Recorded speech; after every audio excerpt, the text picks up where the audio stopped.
Ah, oh, Megachimedo. Nabi Megachimedo, de la Yesu. Ah, oh, Megachimedo. Megachimedo, avec toi Yesu. Ah, oh, Megachimedo. Megachimedo, de la Yesu. Ah, oh, Megachimedo. Megachimedo. Ah, oh. Megachimedo. Ôtez en nouveau 10 ans. Ça va te renouveler. Ôtez en nouveau 15 ans. 50 ans. Ôtez en nouveau. Et nous voit s'attendre de péter. Le sang de Jésus a autorité sur le péché. Le sang des boucs, le sang des pigeons, dans l'Ancien Testament, couvrait les péchés. Mais ne les effaçait pas en profondeur. Le sang des boucs, dans l'Ancien Testament, couvrait les péchés. Mais le sang de Jésus nettoie efficacement le péché, renouvelle et fait de toi une nouvelle créature. Ce ne sont pas tous les êtres humains qui sont fils de Dieu.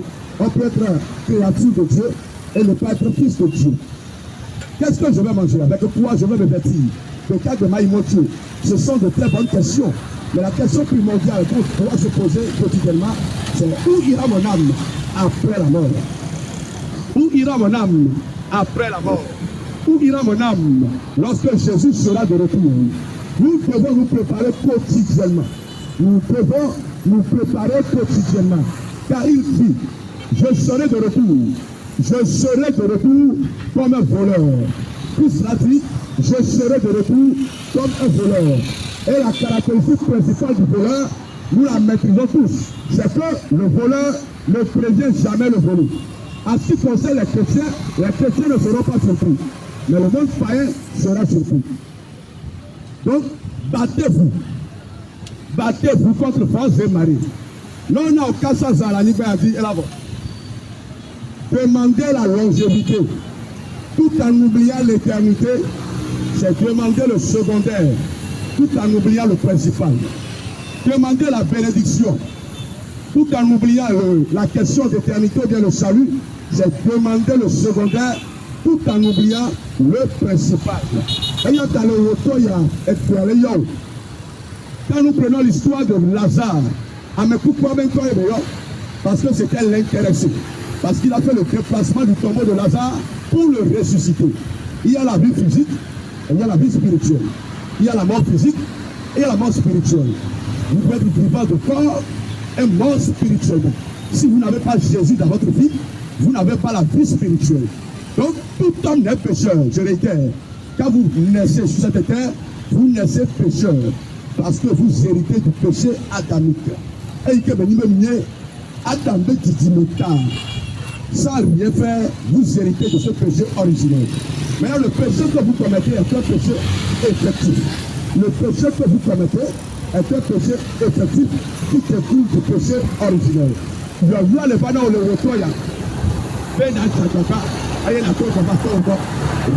à ton maître. Reviens à ton Seigneur. Reviens à Christ avant qu'il ne soit trop tard. Les temps sont comptés. Les temps sont comptés. Quand vous voyez tout ce qui se passe, les situations parlent d'elles-mêmes. Et nous devons encore les défendre. Christ se met à Vagogo. Ce qui se passe, la manière dont les gens meurent. Améalado 15 ans, il part. 8 ans, Améado, 25 ans, Améado, 37 ans, Améado. Et nous, on nous en naissons. Donc les événements qui se déroulent sous nos yeux sont en train de parler d'eux-mêmes, sont en train d'annoncer indirectement le retour de Christ. Donc, comprends quelque chose, saisis quelque chose, qu'une analyse profonde de ce qui se passe te ramène en intimité avec le Seigneur. Et le bébé, ben à toi, papa, et le bébé, ben à toi, papa, Christ, parce que nous sommes des créatures et nous sommes des serviteurs. Quand on parle de serviteur, c'est celui qui fait la volonté de son maître. Quand on parle de serviteur, c'est celui qui fait la volonté de son maître. On a comme vous promis que la voiture fait notre volonté. Après que nous venons, il y a tout le de l'ail. Après que nous venons, il y a tout le de l'ail. Après que nous venons, il y a tout le de l'ail. Donc, ce moyen de déplacement fait notre volonté. Et il dit, mais nous avons terminé, après, on va nous. et qui est le maître, et que nous sommes ses serviteurs, nous devons faire la volonté de notre maître. Nous devons faire la volonté de Christ. C'est en faisant la volonté de Christ qui sera ou bien qui est ton maître. S'il est ton maître et que tu ne fais pas sa volonté, tu es loin de cette prescription. Et là, tu as maintenant que ta vie reflète Christ. Que ta vie témoigne Christ. Que ta vie reflète le comportement, les caractéristiques de Christ. Il est venu sur cette terre par amour. Il n'était pas obligé. Il est venu sur cette terre par amour.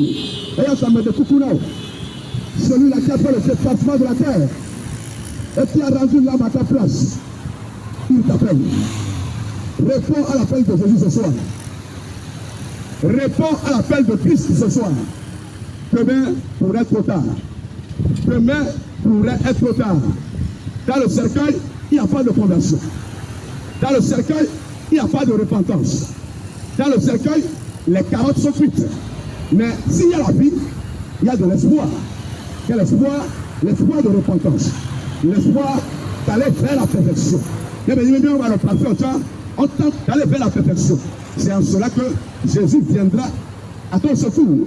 Il y a le valeur de retour là. Christ t'appelle. Il est en train de frapper à la porte de ton cœur. Il est en train de frapper à la porte de ton cœur. Toi qui as reçu Christ, et quand il amène le pasteur de béton, va dans le village, prêche la bonne nouvelle.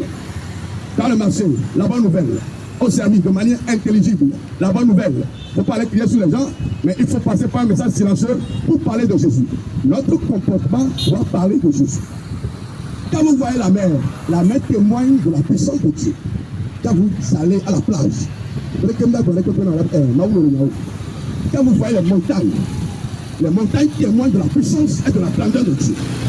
Quand vous voyez les vallées, quand vous voyez les collines, quand vous voyez la planète bleue, quand vous voyez la terre témoigne de la grandeur de Dieu.